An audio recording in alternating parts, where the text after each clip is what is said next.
بسم اللہ الرحمن الرحیم۔ آج کے مفید گھریلو ٹوٹکے۔ اگر نہانے کے بعد جس کپڑے سے کان کا اندرونی حصہ صاف کیا جائے اور پھر اسی کپڑے کے اسی مقام سے باقی کان بھی صاف کیا جائے تو کیا وضو ٹوٹ جائے گا؟ جو بچے بستر پر پیشاب کرتے ہیں انہیں روزانہ 2 اخروٹ اور 20 گرام کشمش کھلائیں۔ 2 ہفتے تک مسلسل اس کے استعمال سے بچے بستر گیلا کرنا چھوڑ دیتے ہیں۔ آم کو دھو کر چھیلیں اور پھر کاٹ کر ٹکڑے کر لیں اور بلینڈر میں ڈال کر ہموار سابودانہ ڈال دیں۔ اس سابودانے کو شیشے کی صاف ستھری بوتل میں ڈال کر ریفریجریٹر میں رکھ دیں۔ آم کا گودا اگلے 6 مہینوں تک قابل استعمال رہے گا۔ لہسن پیس کر پانی میں ڈال کر ابالیں۔ اس میں تھوڑا سا لیموں کا رس شامل کر لیں، اس سے ناخنوں میں چمک آ جاتی ہے۔ بچے کو سوتے وقت شہد ضرور پلائیں۔ شہد کے استعمال سے نیند میں پیشاب نکلنے کی بیماری دور ہو جاتی ہے۔ سفید تل بچوں کے اس مسئلے کے لیے جانے جاتے ہیں اور مفتند سمجھے جاتے ہیں۔ تل کے لڈو، تل کی چکی یا پھر تل کو باریک پیس کر دودھ کے ساتھ بھی کھلایا جا سکتا ہے۔ اگر بچہ بستر گیلا کرتا ہو تو اس کے لیے چھوارے بہت مفید ہیں۔ روزانہ رات میں بچے کو چھوارے ضرور کھلائیں۔ ساتھ دن میں بھی بچے کو دوبارہ چھوارے کھلائیں۔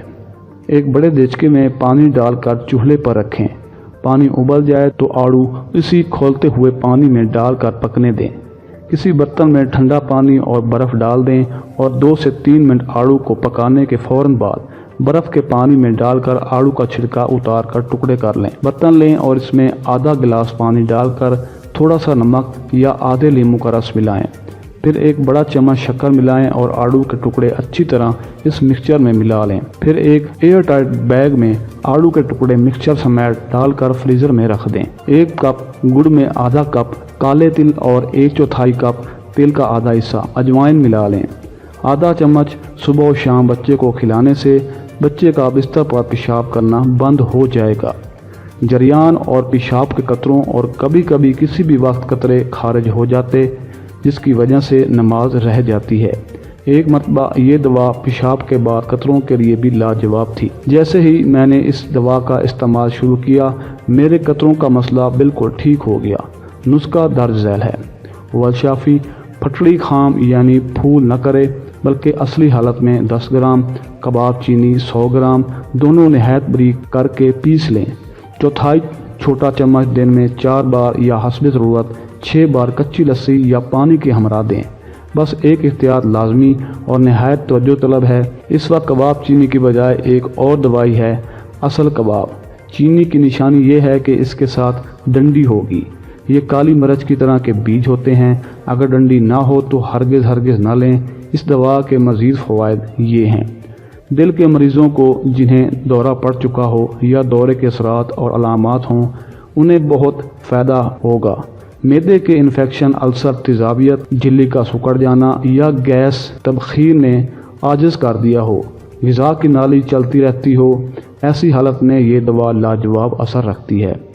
ہاتھ پاؤں کی جلن، سینے کی جلن، معدے کی جلن، طبیعت میں بے چینی، سانس پھولنا وغیرہ کے لیے جس نے آزمایا بہت فائدہ اٹھایا ہے۔ جسم میں یورک ایسڈ کی زیادتی، حتیٰ کہ ایسے مریضوں نے آزمایا جو یورک ایسڈ کو ختم کرنے کی ہر دوا سے عاجز آ چکے تھے۔ یورک ایسڈ کے مریضوں کے لیے لاجواب ٹانک۔ پیشاب کی بیماریوں میں یہ پیام شفا سے کم نہیں ہے۔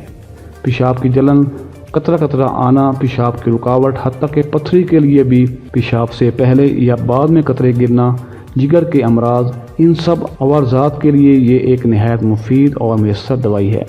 مزید یہ نسخہ 40 بیماریوں کا آزمودہ علاج بھی ہے۔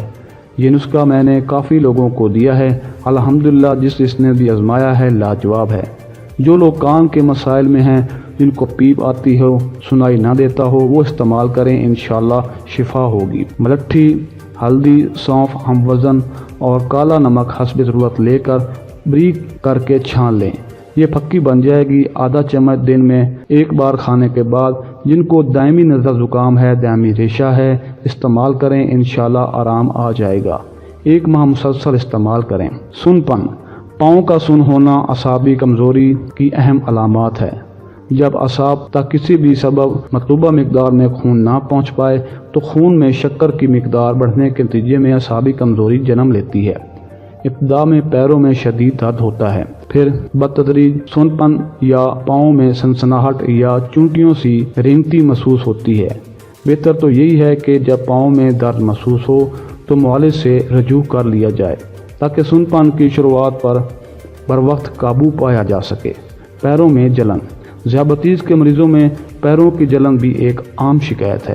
بعض اوقات پاؤں میں اس قدر شدید جلن محسوس ہوتی ہے کہ مریض کا بس نہیں چلتا کہ برف کی سیل پر پیر رکھ دے یا ٹھنڈے پانی کے ٹب میں پاؤں ڈال کر بیٹھ جائے۔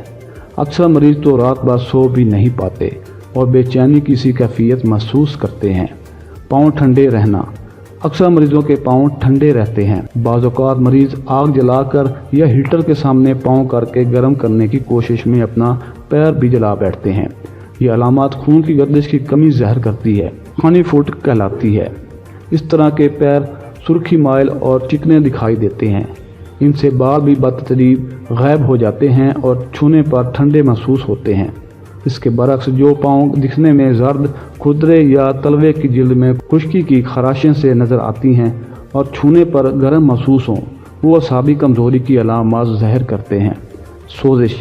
اعصابی کمزوری کی وجہ سے پاؤں میں خون کے بہاؤ میں کمی واقع ہو تو یہ متورم ہو جاتے ہیں، جو ایک عام تکلیف ضرور ہے، لیکن بروقت علاج نہ ہونے کی صورت میں کینسر بھی ہو سکتا ہے۔ پاؤں کی سوجن کے شکار مریض بیٹھتے اور لیٹے ہوئے اپنے پیر اونچے رکھیں اور کبھی بھی تنگ جوتا یا چپل استعمال نہ کریں۔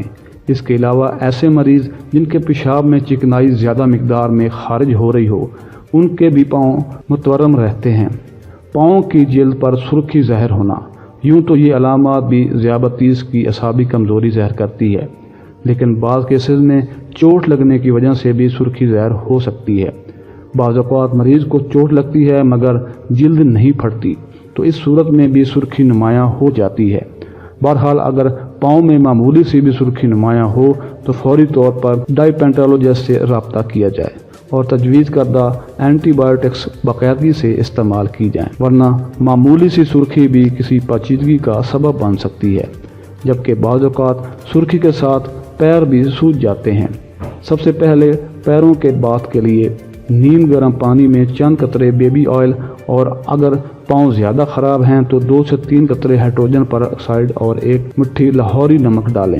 20 سے 25 منٹ تک باتھ دیں۔ نہانے کے دوران ناخنوں کو نیل برش سے صاف کریں۔ پشر سے ناخنوں کی جلد کو نیچے کر کے کریٹیکل کٹر سے ڈیڈ سکن کو نکال لیں۔